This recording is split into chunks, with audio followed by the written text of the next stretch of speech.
Self-awareness, collaboration, and critical thinking are the tools that we hold that allow us to solve our current sustainability problems. Welcome, neighbors, to Hometown Earth, the podcast that brings a down-to-earth approach to all of your sustainability questions. I'm your host, Lena Sanford, here on the Believe Podcast Network, the #1 podcast network for professionals. Here, we believe that everyone can change the world. Do you believe? I'm a Midwest gal with big dreams to discover what it takes to reduce my impact on this beautiful place we call Hometown Earth. Join me every Tuesday as we navigate what actions we can take, big or small, to make a positive impact in your life and the lives of your neighbors on Hometown Earth.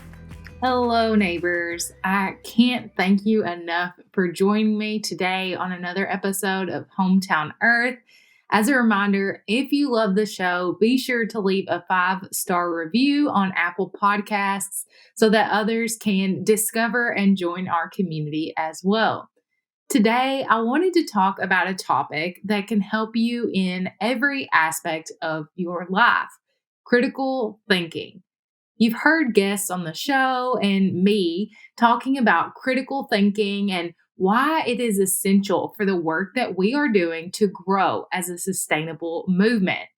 I want to explain more about critical thinking, why it's important, how it relates to sustainability, and the steps that you can take to start thinking more critically today. We take in information every time we get on social media, watch TV, read a book, listen to a podcast, talk to a friend. The list goes on. With this influx of information and influence everywhere, we need to think critically if we want to adapt to world changes successfully as a society. Any information we consume needs to be taken with a grain of salt. If you don't know what taken with a grain of salt means, I'll give you my preferred definition of the idiom. It is to understand that something is not completely true or right, to not take something too seriously, and to accept, but with some reservations or skepticism. One of the key words here is completely. Many pieces of information won't be completely correct or accurate or even applicable to every person on Earth. The other key word is skepticism. Skepticism doesn't have to be a bad word. We can have healthy skepticism. This is when we don't doubt others just for the sake of arguing or proving that someone's wrong, but to help us to discover some form of the truth that will help us to arrive at logical decisions so that we can take action. Everyone can grow and benefit from new information. It may expand our worldview, confirm what we know to be true, or help lead us on a new path of learning. So, what happens when you take information a step further than just understanding and reserved acceptance? You move into critical thinking. Critical thinking is when we receive information and then pair our skills of analyzing, synthesizing, and evaluating that information with the right attitude and intention, allowing us to make a judgment and take action. It teaches us how to think instead of what to think. When we analyze, we break the information down into smaller parts that we can understand. When we synthesize, we take multiple pieces of information, research, and ideas and see how they connect and differ. I know you remember doing Venn diagrams back in school. We bring different parts all together for a complete understanding. And when we evaluate, we make judgments and form opinions about what it is that we just put together. But as I mentioned, critical thinking also has to be paired with the right attitude. Research by Faccioni shows to make sound judgments about the information we take in, we have to be in a solid disposition. The 7 dispositions are truth-seeking, open-mindedness, analyticity, systematicity, self-confidence, inquisitiveness, and maturity of judgment. The first is truth seeking, seeking the best information that is true, regardless of whether it supports our ideals and beliefs or not. The second is open mindedness, which is a tolerance of views that might not be like our own. The third is analyticity, or using reason and evidence to solve problems, as well as being able to identify holes in an argument or viewpoint. The fourth, systematicity, is making sure the information is processed in an organized and focused way. The fifth, self confidence, is trusting your reason and skills as a competent learner and thinker. You've got this. The sixth is inquisitiveness, being eager to learn about new things, even if it doesn't immediately present a benefit to you. And the seventh is maturity of judgment, which is being cautious about giving judgment with an awareness that multiple solutions could be the answer, and appreciating the fact that we may need to reach a conclusion even if we don't have complete knowledge at that time.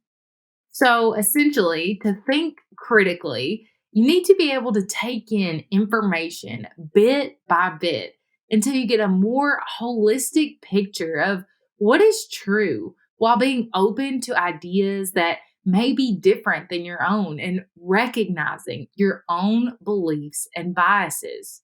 That's right. Critical thinking requires a level of self awareness so that you can recognize what and where your beliefs stem from, how that affects your actions, and how that might be impacting your judgment on a new piece of information. Self awareness comes from inner reflection. It comes by observing your thoughts, beliefs, and actions, practicing mindfulness, my favorite thing in the world, journaling, and even getting trusted friends and family's feedback. We also need collaboration. We're all in unique situations and locations around the globe. So, to be able to be exposed to new and different ideas that may challenge our own, we need to collaborate with others. We need to get new perspectives, learn how to work together, and respect each other. We must have critical thinking in all of life situations to help us to have sound judgment.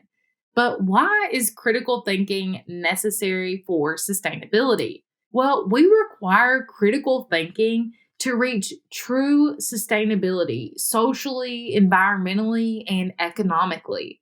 Critical thinking helps us to connect the dots between the 17 sustainable development goals that we discussed in episode 54 to see that our health, well being, and education are tied to life on land and water, sustainable development of cities, responsible consumption, production of industries, climate action, and more. It's all pretty complex and interconnected. But understanding the interconnectedness of all of these moving parts is what we need to make a whole picture, address the problems, make our own judgment, and hopefully decide that we need to take action to live sustainably on this planet. And not only that we need to take action, but that we need to spread awareness of sustainability if we want to protect ourselves, others, and all living things on this planet. Self awareness, collaboration, and critical thinking are the tools that we hold that allow us to solve our current sustainability problems inclusively and equitably, and respond to those that might emerge in the future. Research by Tamir and Satar states that meaningful progress on the path of sustainable development will require a thoughtful transformation of how we think and act. In order to understand sustainability challenges and to engage with sustainability issues, individuals must become sustainability change makers. For becoming change makers, They require the knowledge, skills, values, and attitudes that empower them to contribute to sustainable development. Critical thinking will help us to solve problems like how we can increase human well being and economic activity while decreasing resource use and environmental impact. It will help us to find solutions to the complex problems of deforestation, urbanization, and crowding, as well as incentivizing reductions to climate change and global warming by all the world's people and industries through collaboration. It will help us to solve the problem of how we can remove toxic chemicals and plastics from our air and water, which has caused nearly irrevocable damage. Again, the list goes on. Solving these problems is essential, as well as being able to think about local, business, and personal decisions and problems through the lens of critical thinking. At a glance, a solution may never be a harm to you, but it could be to someone else in a neighborhood or world away. That is where critical thinking really comes in. The Rocky Mountain Institute says communities are shaped by decisions made over decades. Though some of these choices are made with full knowledge of possible consequences, those made with insufficient thought and information can leave communities with unfortunate and unanticipated outcomes. Some felt immediately, and some delayed many years. So, how do you think critically? I've alluded to some of the ways you can think critically, like what it involves, but in practice, here are a few ways to get started without treating your life like it's a research paper. The first is ask questions and question assumptions. What do you think about a particular subject or theory and why? What would someone else have to say about it? Consider alternatives for your questions and assumptions. Is there another way you could ask that same question that would give it another meaning? The second step is to evaluate the information that is provided to you and gather more. Be honest, did you just head to your phone, read a headline, and call it the truth? Dig a little bit deeper. Where did it come from and who said it?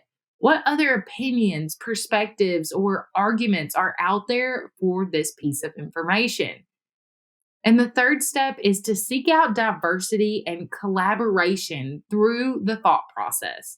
The human mind learns at a very early age, so your brain might be falling into the same shortcuts it always had that were carved by bias. Most of the time, these biases are automatic and unconscious. Yogi Sadhguru Jagi Vasudev said, when your mind is full of assumptions, conclusions, and beliefs, it has no penetration. It just repeats past impressions. You can help uncover your biases and begin to make new impressions by collaborating with people different from you. By communicating with others, we can start to think critically. This also means trying to diversify your sources. If you're always on one platform, maybe you try forums, real people in your community, or new news outlets. I'll be honest, no one thinks critically 100% of the time, and it does not come naturally to most people. It is something you have to practice and incorporate into your life to make better decisions. So, on this week's Something to Grow On, I challenge you to find a topic or question of interest to you that is related to sustainability and practice critical thinking. Get creative, write your question down and brainstorm it. Have coffee with friends and get their thoughts. Heck, maybe you even ask the people next to you what they think about it and start a conversation. Remember, the important thing is to continue questioning, learning, and growing, neighbors. Until next time, thanks for joining me. I hope you enjoyed this episode of Hometown Earth as much as I did. Let us know by rating and subscribing so you never miss an episode. New episodes drop every week on Tuesday. Head to the show notes, linked in the episode description for more details, and let us know in the comments what you want to hear next. You can find us on iTunes, Spotify, Google Podcasts, or anywhere you listen to podcasts, Believe.com and at Believe Podcasts. And you can find more about the podcast on Instagram at Hometown Earth or connect with me personally at Lena Saintford. We all know change needs to happen, so let's get started right here at Hometown Earth.